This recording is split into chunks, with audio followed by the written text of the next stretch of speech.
All right, let's talk about something that can affect pretty much anyone who's ever worked on a team or started a business with a partner. We're talking about joint promises. It sounds a little legally, I know, but trust me, it all boils down to one simple question.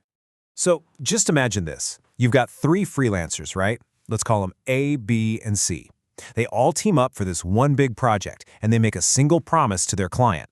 Everything's going great, but then one of them just bails. So what happens now?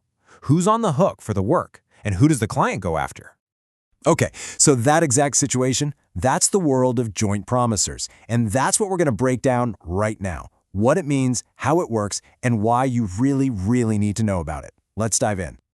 First things first, let's get the foundation right. The whole idea here is actually pretty simple. It's about a single promise, but one that's made by multiple people at the same time. So the official legal definition is this.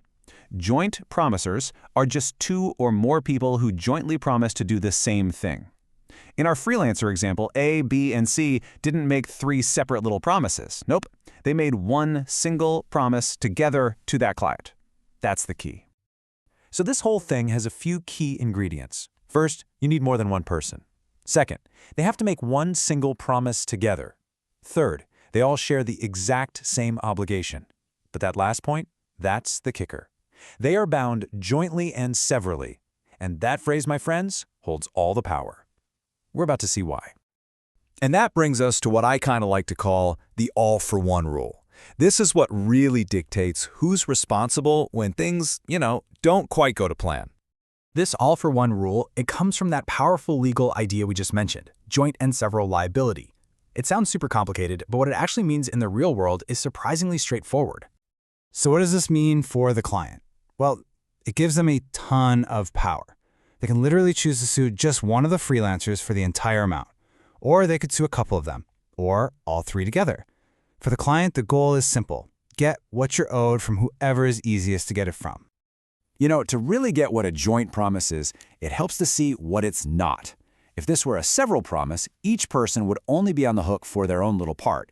But with a joint promise, one person messing up can make everybody liable for the whole shebang. And that is a huge difference. Okay, enough with the theory, let's get practical. We're going to walk through a few common scenarios just to see how this plays out and who ends up on the hook. First up, the ideal world. Scenario number 1. Everybody performs. A does their part, B does their part, and C does their part. The result? The obligation is fully discharged. Easy peasy. Everyone's happy, job's done. Okay, now for a way more interesting scenario. What if just one person does the entire job?